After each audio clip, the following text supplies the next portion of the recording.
Leadership is born when toleration ends. Why? Whatever you tolerate, you will never change. What did I say? Whatever you tolerate, you will never change. This is why there are very few leaders in your city. Your toleration level is very high. Leaders are usually angry people. When you decide, I have had enough, a leader is about to be born. Yes, yes. Toleration is the graveyard of leaders. And that's why we lack leadership in the 21st century. Everybody wants to be liked. Nobody wants to rock the boat. And that's why we're not leaders, because we want everyone to agree with us. So what we have is companies and churches and nations that are overmanaged and underled. Whenever there is an invitation for people to attend a leadership event or to participate in a leadership conference like this, most people respond to that invitation with the attitude that that is not for me. That response is proof that your culture has done an excellent job in canceling who you are. This place, for example, would have been filled to capacity if we had said, come to a miracle service. So this doesn't affect me at all. I know exactly what's going on here. I expected you, and only you. I'm not impressed with crowds. You see me? I speak to them all the time, millions of them. My real love is people like you who believe that this is for you. You know, Jesus didn't like crowds. He didn't trust them. Because he understood the strategy for changing the world. And the strategy for changing the world is not large meetings, big events. It's small groups committed to intensive transformation. So he chose 12 people. Can you imagine someone who came to change the world only chose 12 people? And his only focus with them was on leadership development. He started with raw material, which means these 12 specimens had no formal training in leadership. What I thought was a good strategy that he used was he at least chose businessmen. I like business people. Religious people are problems. So the people he chose were business people and professional people. Like Matthew was an accountant. Luke was a doctor, a medical doctor. Peter, James, and John owned a fishing company. These were businessmen. And the number one business of that day was fishing in that village around Galilee. So these guys were owners of the top business industry. That's who he chose. Because he wanted to produce leaders. One time, his crowd grew too much. You all would remember that one day, the people stayed with him for 3 days, and they ran out of food. He decided, it's my responsibility to make sure that they are fed before they go home. So we know the story. He worked a miracle, multiplied fish and bread, and he fed them. And the Bible says, after that meeting was over, 70 joined him. 70. Can you imagine having 12 people, and all of a sudden, you grew by 70%? Now, normally, when you grow by 70%, you are excited. Jesus was not. He was suspicious. Why? Because he understands big crowds. They are not interested in changing. They're interested in feeding. So he turned to the 70 and he asked them a question. Why do you follow me? That was the question. Now, normally, if you are a pastor, and your church grew by 70% in one day, you wouldn't ask that question. Matter of fact, you would say, thank you all for coming. But his suspicion was high. He said, why do you follow me? And then he answered the question for them. I know why you follow me. Is it not because of the fish and bread I fed you yesterday? See, there are people who just want miracles, but they don't want to change. And miracles never change people.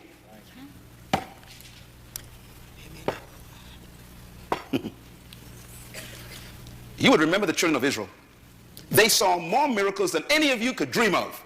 And in the end, they were still cursing God.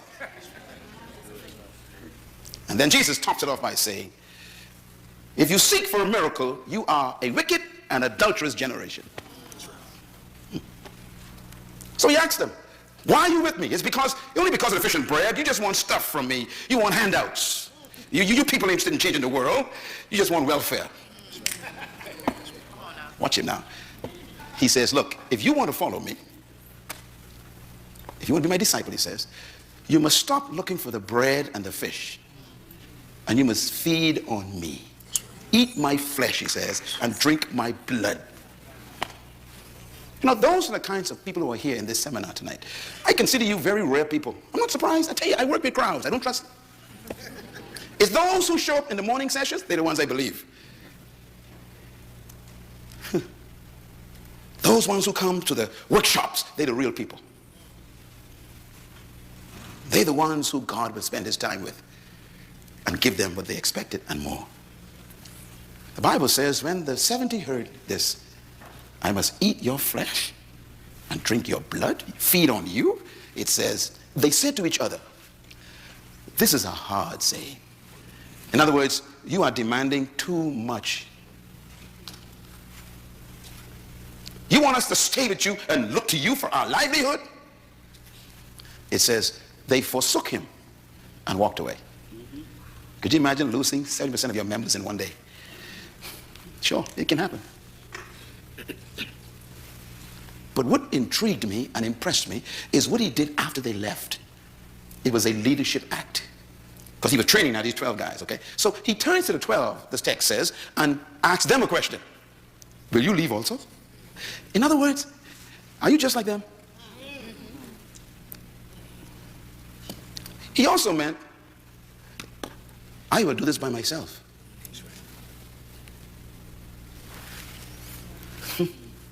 By the way, that's one of the most important principles of leadership, you know. Finding something worth doing by yourself. That's good. If you need people to like you and approve of you for you to do what you're doing, you are not a leader yet. You're a politician. He was willing to go alone. Peter spoke up and said, Master, Rabbi, which means master teacher. I'm going to paraphrase Peter, okay, a little bit. Peter probably said, we think you are crazy, Jesus. We too think you are a little bit weird, but you make sense to us. In you, he says, we have found the words that give us life or give our life meaning.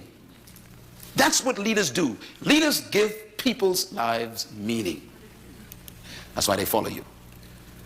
People will follow you when they receive a sense of significance for their own lives.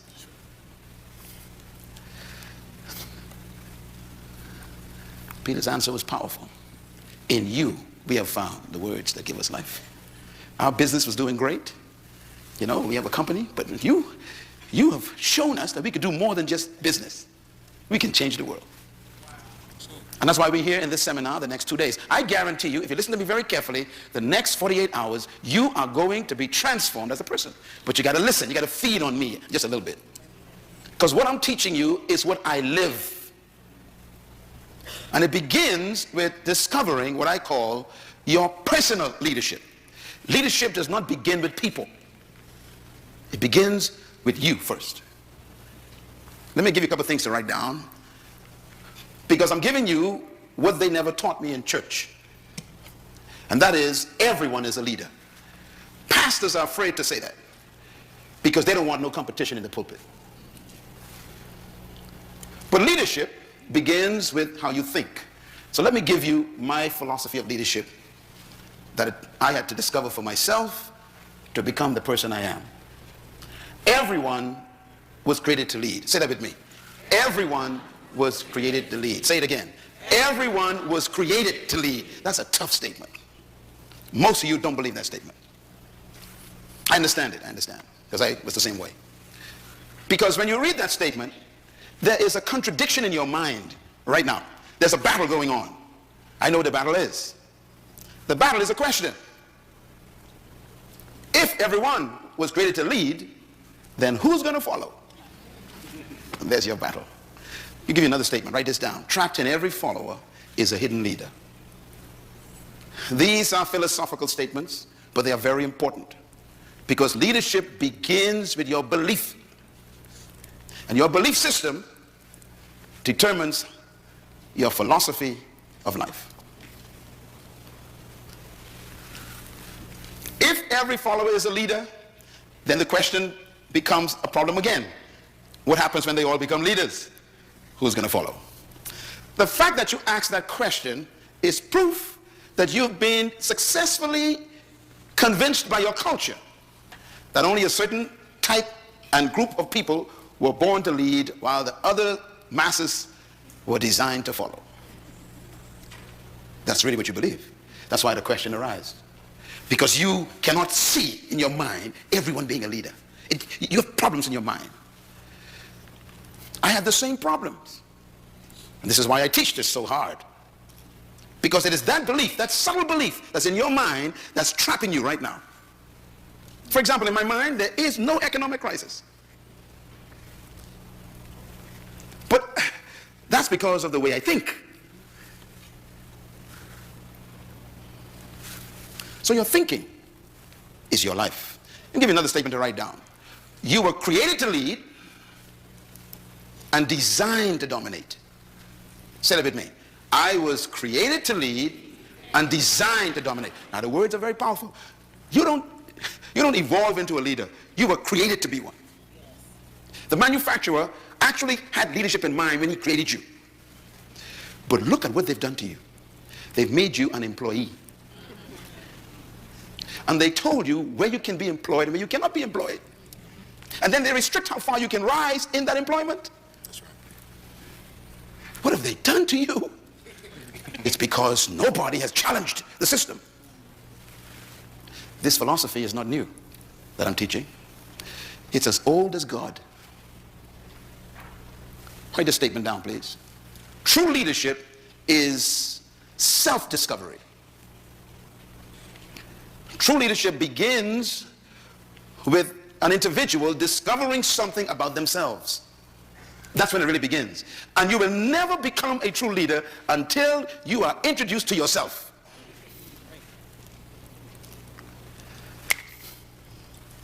You know, if you were to study the leaders of history who really changed the world, beginning with people like Moses maybe, you know, here Moses is on a job. He's employed by his father-in-law. Employment. So he thinks he's a shepherd. You know, that's what I do. That's my job. And then he meets his manufacturer. The manufacturer says to him, you are the deliverer and the leader of 1 million people. You are also an author of the first 5 books of the Bible. You are the leader of a labor force. You are a lawgiver for all the nations of the world. They're going to steal your laws and use them. His answer, you must be talking to somebody else. You see, when you meet yourself, you're always afraid.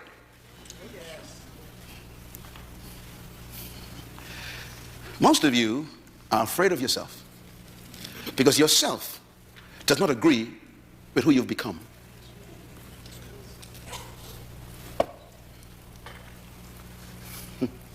You think you are a shepherd, a manager, a supervisor, and your real self is the first prime minister of a country called Israel. And when I introduce myself to myself says to myself, that's not me. And I argue for 3 weeks with myself. Gideon. Remember Gideon? Hiding under the floor, trembling in fear from the enemy outside. And then the manufacturer shows up. Good evening, Gideon. Do you know who you are? You are a mighty man of valor. Gideon says, who are you talking to? You see, when you meet yourself, you can't believe yourself. And we are so corrupted by our culture, we actually argue with ourselves with good arguments. Gideon says, I was born in the wrong family, born in the wrong clan, born on the different side of the track. Are you crazy? People like us don't be valors. We ain't mighty warriors. We are cowards. And the manufacturer says, you are a mighty man of valor. He says, tell you what I'm going to do. I'm going to put a fleece outside in the morning. If it's wet, I'll believe you. So he put a fleece, it's wet. He said, just to make sure, if I put it out again, if it's dry in the morning. In other words, here we are fussing with ourselves. You know why I came here to this conference? I came here to introduce you to yourself.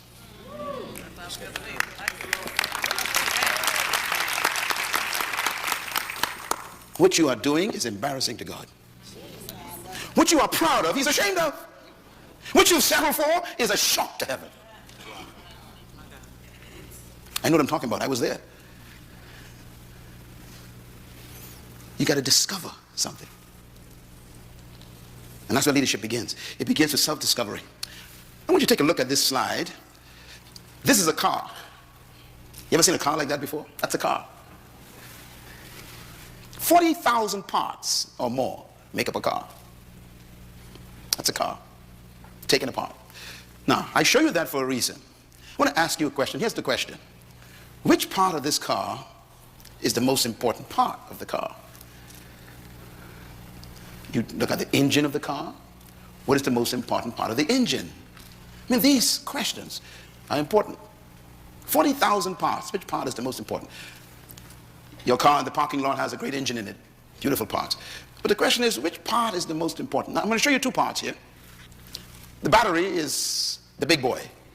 So if I was to ask you which is the most important part of your engine, you would probably say the battery, because the battery has all the power. Powerful. You know, we like powerful people, don't we? Power. Hallelujah, power. You know, we like power. So we go for the power. We say the battery is the most important person in the car because the battery has the power to get things started. Well, I disagree.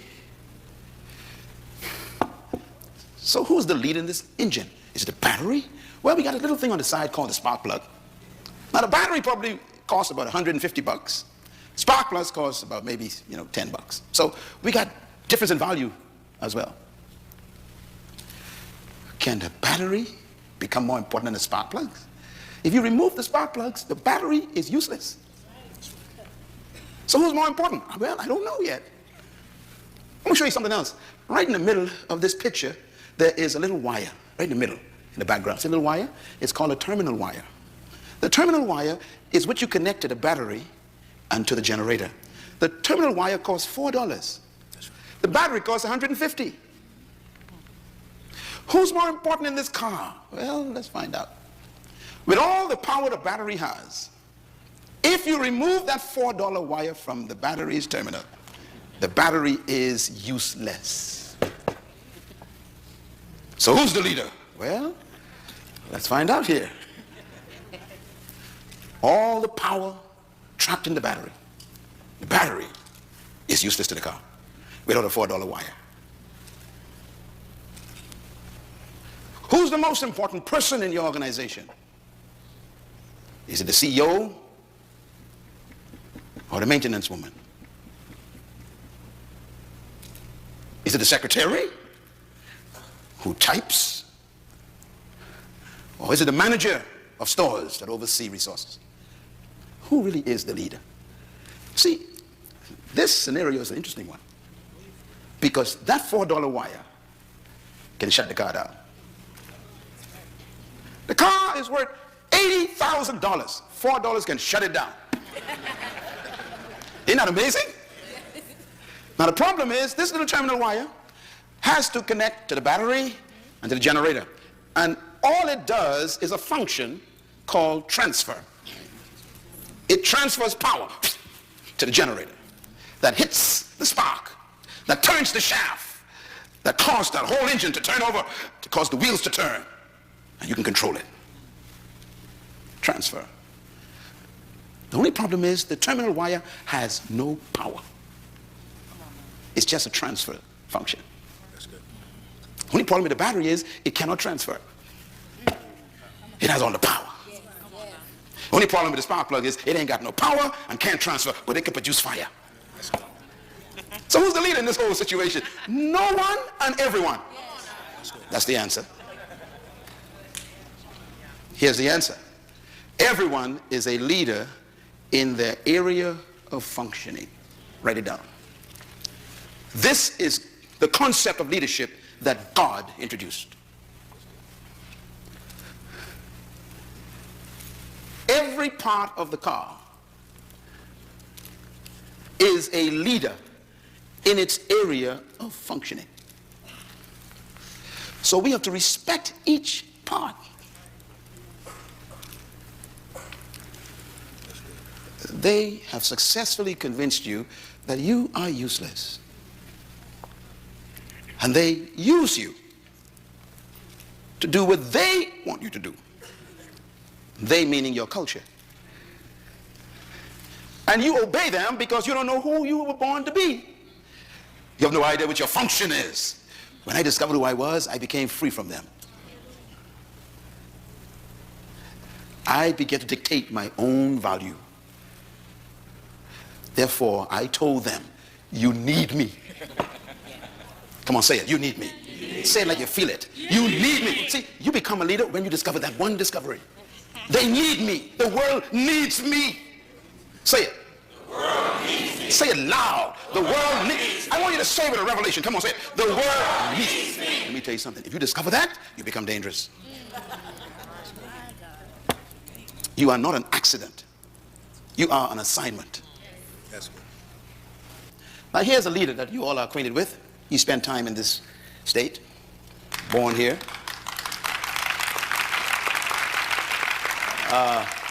Walking through the airport of this state capital, they have his coat and tie. You'd wonder, why would someone want to put a man's coat on display in an airport? And we won't ever see your coat. I'm going to explain to you why, okay?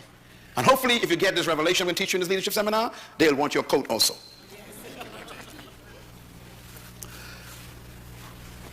Leadership is an amazing thing. First of all, here's why leadership is important. Write this down. Nothing happens without leadership. Nothing happens without leadership. Number two, nothing changes without leadership. Number three, nothing develops without someone taking leadership. Number four, nothing improves in any situation without leadership. Number five, nothing is corrected without leadership. If something is not right in an environment, someone has to emerge and take the leadership. Number six, nothing advances without leadership. Number seven, nothing succeeds without leadership. Number eight is a reminder. We are always being led by someone, whether we think so or not. So look at how important leadership is. It improves, it changes, it develops, it corrects, it advances, and it brings success in life. This is probably one of the reasons why the religious people are so ineffective, because they pray too much for things to be corrected, to change, to improve, to develop, to advance, and to succeed. I think one day Rosa Parks decided to stop praying. That's all. What made her a leader? She just decided, no more prayer.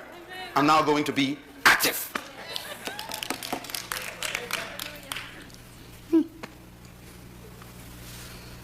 This is why the drug problem in your community is so diabolically destructive, because you keep praying for them. You wouldn't do anything. Leadership is born when toleration ends.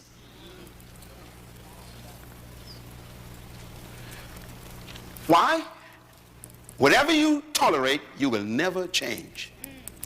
What did I say? Whatever you tolerate, you will never change. This is why there are very few leaders in your city. Your toleration level is very high. Leaders are usually angry people. As a matter of fact, you will learn tomorrow night the secret to becoming a true leader. And one of the secrets is anger. Yes, Lord. Wow. When you decide, I have had enough. A leader is about to be born. Yes, yes. Thank you. Toleration is the graveyard of leaders.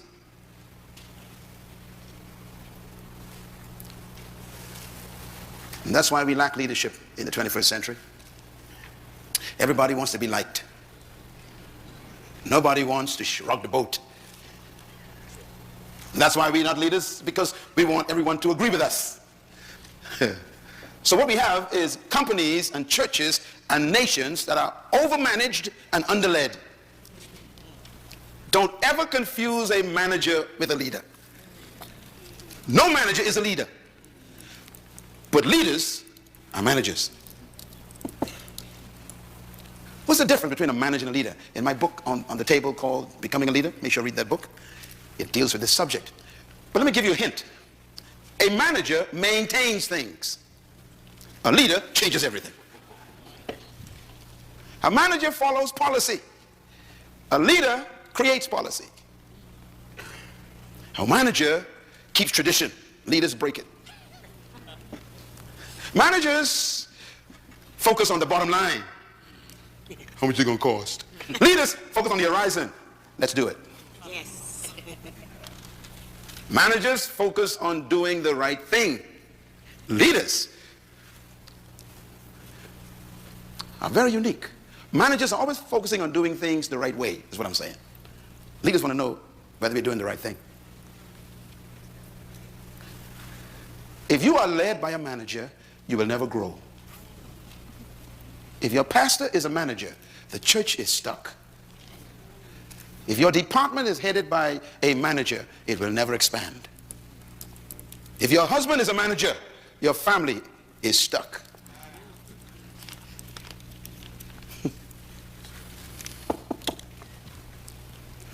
So we need managers, but we need leaders more than managers. Because leaders is what give managers work to do.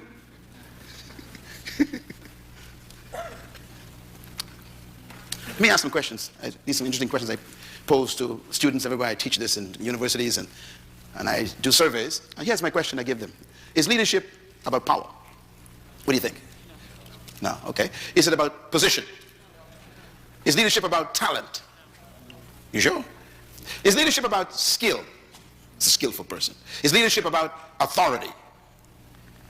Is leadership about status in your society? Is leadership really about charisma? Last question, are leaders born or made? Very important question. Some people struggle with that. I answered it years ago. I'm clear in my head. So the question is, when does one become a leader? It's a tough question, you know, because the question would be, when did Rosa Parks become a leader? See, you don't need to be a PhD from a college to be a leader.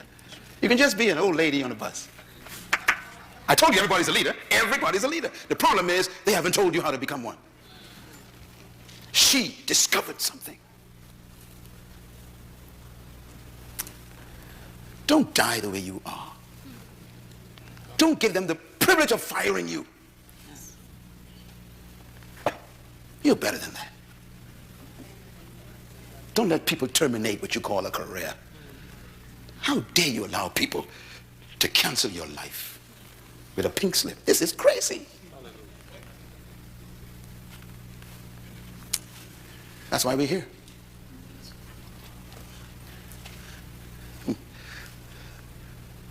The dumbest animal on the planet is a sheep. Some of y'all don't know that. In case you don't, I'm going to say it again. The dumbest animal God made is a sheep. Do you know why? There are no leading sheep. I want you to study a flock of sheep anywhere. You will never see a leader. It's the only animal in the world that doesn't have a leader. Elephants have a leader. Bulls have a leader. You know, bees have a leader. Everyone except the sheep. If someone say you are a sheep, that's not a compliment. And religious people love the word. They love it. I am God's flock. That's not a compliment. Follow me. I'm going to show you how we are screwed up. Even our theology has made us what we are. The sheep is the dumbest animal because he will follow anyone because he has no leader.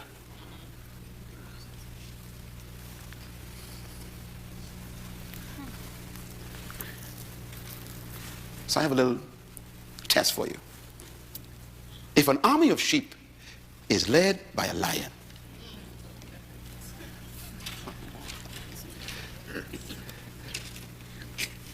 do you believe they will always defeat an army of lions if they are led by a sheep? And the answer is yes. An army of sheep led by a lion will defeat an army of lions if the lions are led by a sheep. What's the moral of this parable? Here it is. Write it down. Number one, leadership determines the quality of the followers. You know, a good leader can transform cowards into warriors. A good leader can transform frightened people into fearless people. Number two, leadership determines the mentality of the followers. This is how powerful leadership is. Leadership also determines the morality of the followers. Your morale and your morals can be transformed by the right kind of leader. Leadership also determines the attitude of the follower. In essence, leadership determines the commitment of the follower. That's why we need you. We need you to discover your leadership, because there are people in your city who are being abused by the system. And they need someone to emerge who will give them hope. Because leadership determines the destiny of followers. I couldn't say it any better than my own greatest leader of all time, the ultimate leader of life, when he said these words: if the blind lead, wow. If the blind lead the blind, he says, they both fall into the ditch, which means the leader determines the destination of the followers. That's how powerful leadership is. Let me tell you something about your life. You are exactly where someone led you. If you don't like where you are right now in your life, you're going to have to reconsider changing leadership. If the blind, what? Lead. You know what Jesus is just telling us? He's telling us it's possible for a person to be in charge with a title, with a position, with power, with influence, and still be blind. Don't ever be impressed with power. Don't be impressed with position. Ask the question, where are we going? What's our destination? Because I might not want to go with you. Hello, somebody. See, that's how powerful leadership is. Leadership will lead you to their destiny.